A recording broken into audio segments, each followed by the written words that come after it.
A lot of people will look at this game and say, well, the Rockets won 9 straight. Losing this one don't put them in a bad position. They're still going to be in number two. They just ran off 9 straight. They could afford to lose this one. No, not necessarily. Yeah, you can afford to lose this one, but it's the fashion you lose it in. That's the important thing about it, a concerning thing about it.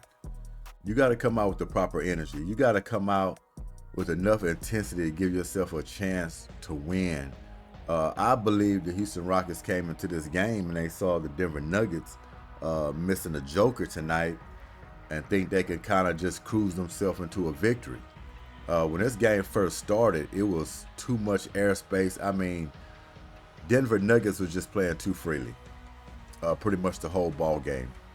There's a lot of walking the ball up, when a lot of fast break. It just the intensity in this game was not there, and it fell right in the hands of the Denver Nuggets. They don't mind playing a half court style. They don't mind walking the ball up, being lethargic, getting into your sets. Houston needed to wreck this game just like they done to get this 9-game winning streak. And I understand you can't win them all, but the way you lose is very important, especially when it's coming down to closing this regular season out, getting ready for the playoffs. Houston is setting themselves up for a built-in excuse heading into the playoffs. I can easily look at a game like this and praying and hoping that it don't translate into the postseason, because you can see it. As good as the Houston Rockets are, they've been on this 9-game winning streak. You want them to approach every game like it's the last. Is it realistic? Not in some cases. But the effort at least has to be there. You don't have to play with your hair on fire every game. We want it to happen. But you at least have to come with the intensity it takes to compete and get rid of a team that's missing their superstar player. You're at home. You're on a 9-game winning streak. It could have easily been 10 tonight if you brought that intensity and fire and not sleepwalking and living up to today, which is slouchy Sunday. Too much airspace.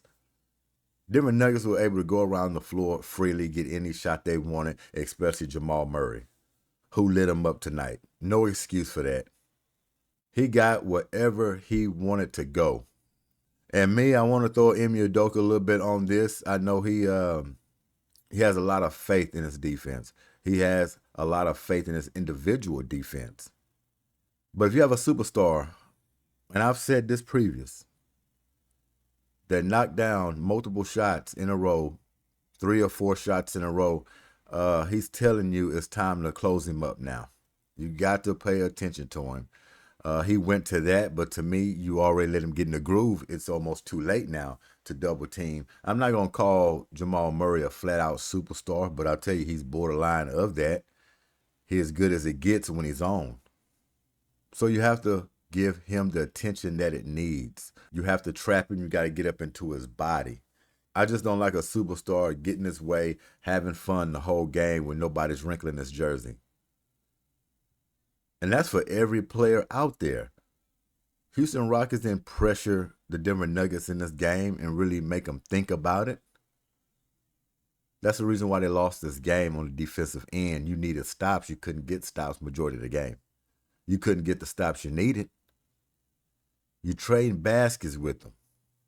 And to win a game like this with Denver Nuggets roaming freely, as they was, they had to be shooting the ball outstanding all over the floor to compete with that. All over the floor. So lack of intensity, getting complacent a little bit on a 9-game winning streak is what lost the Houston Rockets this game. Not staying focused, paying attention to detail. Are they tired? Need a rest? I'm not really going to buy into that too much. This is a young squad. Yeah, you have some veteran guys out there, but when you haven't proved anything for season after season, the hunger should always outweigh a little bump here, a little tiredness there. No, it's time to get it now. You got it rolling. You're on a natural high. You want to keep that going all the way into the playoffs. I didn't expect them to go undefeated on these last games. I didn't. But it's always the fashion you lose in You can't look at this game and say the Houston Rockets play with their hair on fire. You can't look at this game and say the Denver Nuggets were in a dogfight playing at Toyota Center. You can't say that. If you can't say those two things alone, that lets you know you didn't play up to par to win this ball game. And like I said, it's frustrating to me because I know in the playoffs, this thing here can rear its ugly head in the playoffs. And then you have a built-in excuse and everybody, oh, they were young. They're still learning. This is some great experience for the Houston Rockets. Next season they come in, they just knock down another door and just get closer and closer until they gain the experience and be able to knock out a team in a 7-game series. But this team was just way too experienced for them.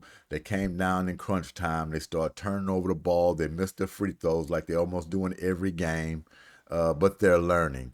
You don't want to keep hearing that pitch. You have to get rid of these bad habits now, especially if it's mental. You should be able to come into every ball game and give it your all, not taking no team, even if their record is under 500, lightly. Can't afford it. It's about building habits, getting into the postseason. This game was piss poor. I'll be honest with you, it was nothing to get excited about in this game. And you surely won't see a quick hit clip coming from this game. It was no excitement to me. It's nothing to coin. Didn't get up. You just find yourself scratching your head throughout this ball game. You find yourself shaking your head and like, okay, how many jump shots you just gonna allow Jamal Murray to take? How many 12-footers or just little pull-ups you gonna allow Aaron Gordon just to sit at the free throw line and just shoot a standstill jump shot? Shouts out to DeAndre Jordan, old school veteran who showed up tonight. Just when you think he's done, Joker's out, he comes in, he plugs in 11 points, 15 rebounds. Even a big man, look, 4 assists? Hell of a game by the old man. Well, yeah, this was energy-based, straight energy-based. It wasn't enough of it. Unfortunate, man. It's another game down, but when you lose a game, it's not about them losing. I always say that. It's not about the Rockets losing. When you know they played their hardest and a team just outplayed them, you can live with the loss. But the body language out there, and you've seen this Rockets defense get up into jerseys, make them work. You didn't see that at all in this game. And it results into a loss defensively. Now, offensively, it wasn't as crisp. We've seen better on that end as well. But you lay your hat on that defense, it might have loosened things up for you offensively. A lot of fast breaks. Guys would have got hot. So, yeah, we're going to chalk this one up to Rockets lived up to Slouchy Sunday. Yeah, they was on cruise control.